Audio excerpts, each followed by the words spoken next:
Hello, this is Adam with Dream Made Productions. This video is made possible by the very kind donations of viewers like you. Thank you.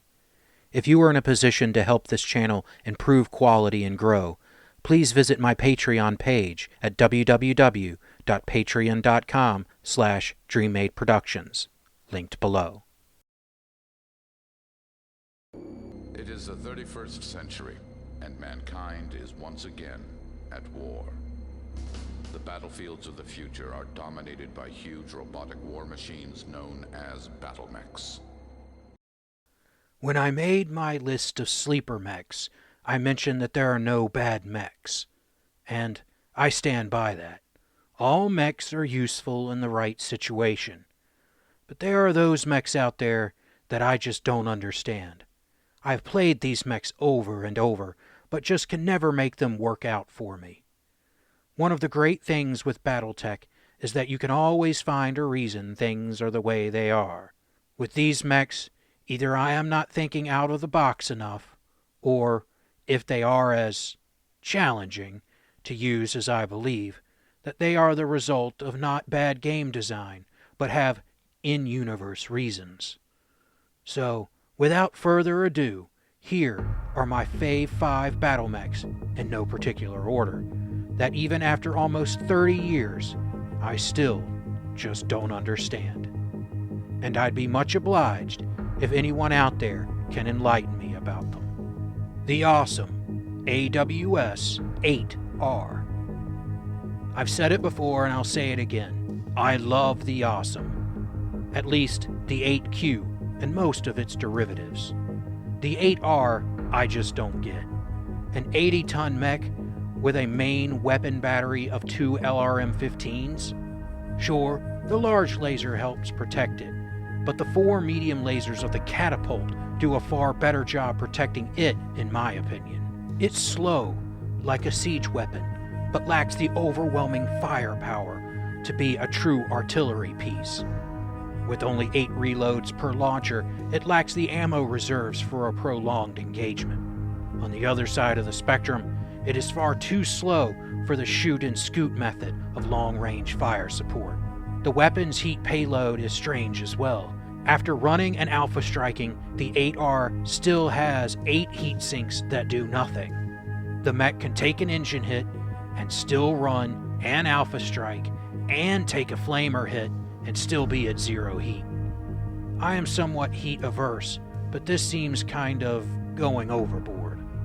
Whoever designed the 8Q Awesome was a true genius, and that mech stands the test of time. I look at this mech and can't help but have flashbacks of my time in corporations. A leader issuing orders without any idea what they're asking for, and just telling people to make it work. Okay, I admit, the 8T is much better, but is anyone out there a fan of the 8R? Am I missing something, well, awesome here? The Clint CLNT-2-4T. I know the AC2 gets some hate, but I don't agree with it. Sure, it is heavy for the damage it deals, but that ability to really reach out has some very effective uses.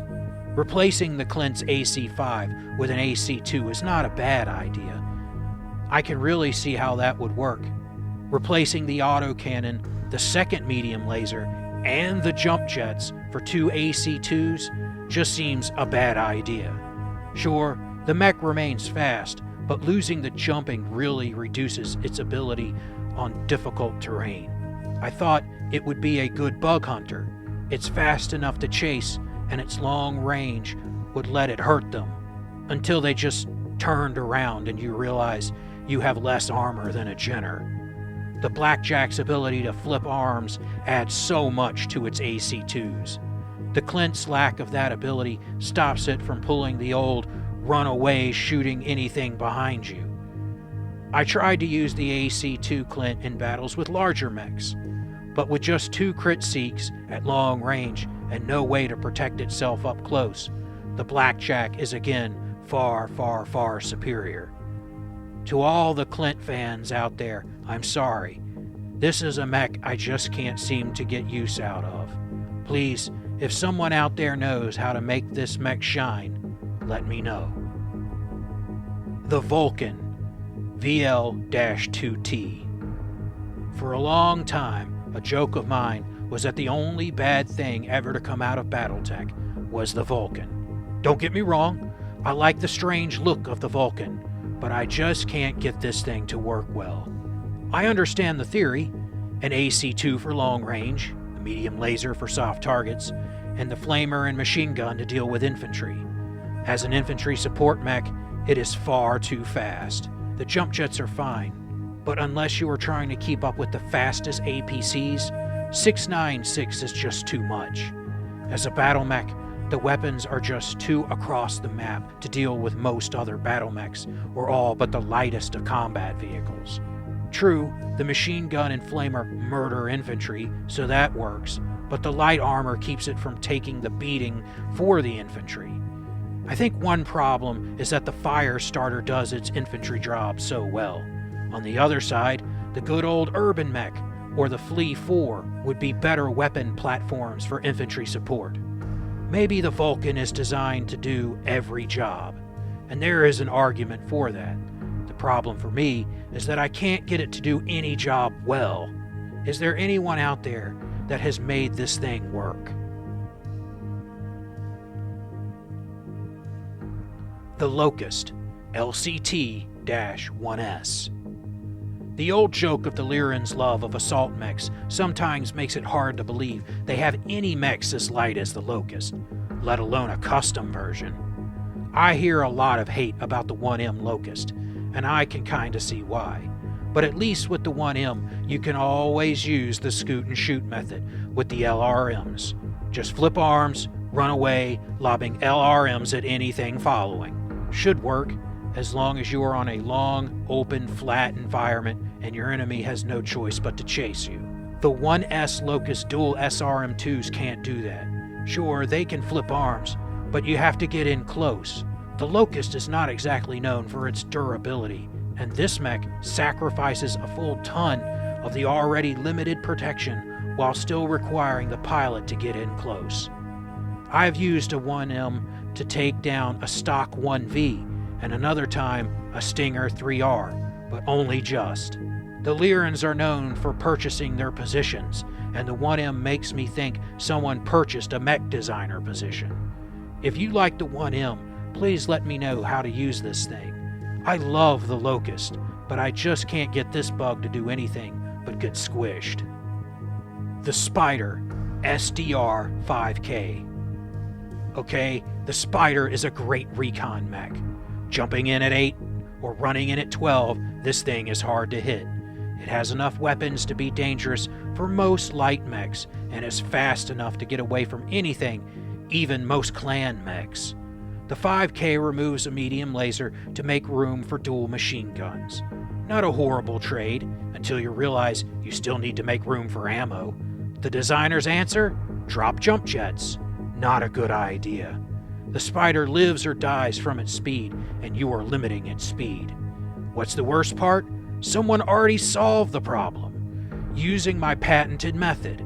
The 5D Spider removes a medium laser and replaces it with what else? A flamer. Sure, you have to be a bit more careful on your heat, but you still retain your full jump capability, and now you can deal with those pesky grunts. Maybe I'm just biased or something. Is there anyone out there that can tell me why the 5K is awesome? Well, those are my 5 mechs. I've just never been able to get to work. If I'm missing something here, please let me know. I'd love to learn how to use these mechs effectively, or maybe we can craft a reason why they are the way they are. Tex does a good job with that in my experience. On another note, thank you everyone for getting me so close to that 100 subscribers.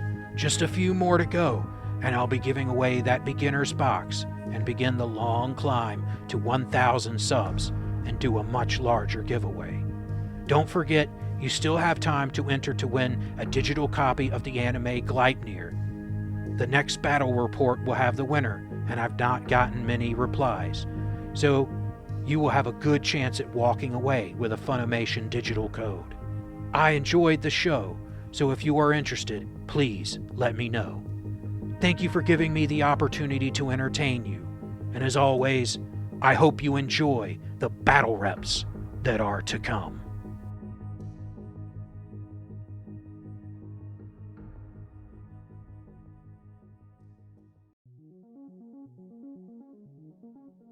Hello, this is Adam with Dream Made Productions. Thank you for watching my content. It really means a lot that you have given me the chance to entertain you. If you would like to support the channel, please visit my Patreon at patreon.com/DreamMadeProductions, linked below. Also below is a link for PayPal, or links if you would like to send crypto, if that's more your thing.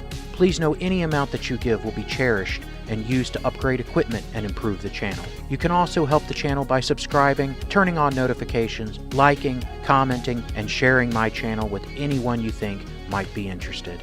Thank you again for watching, and I hope you enjoy the battle reps that are to come.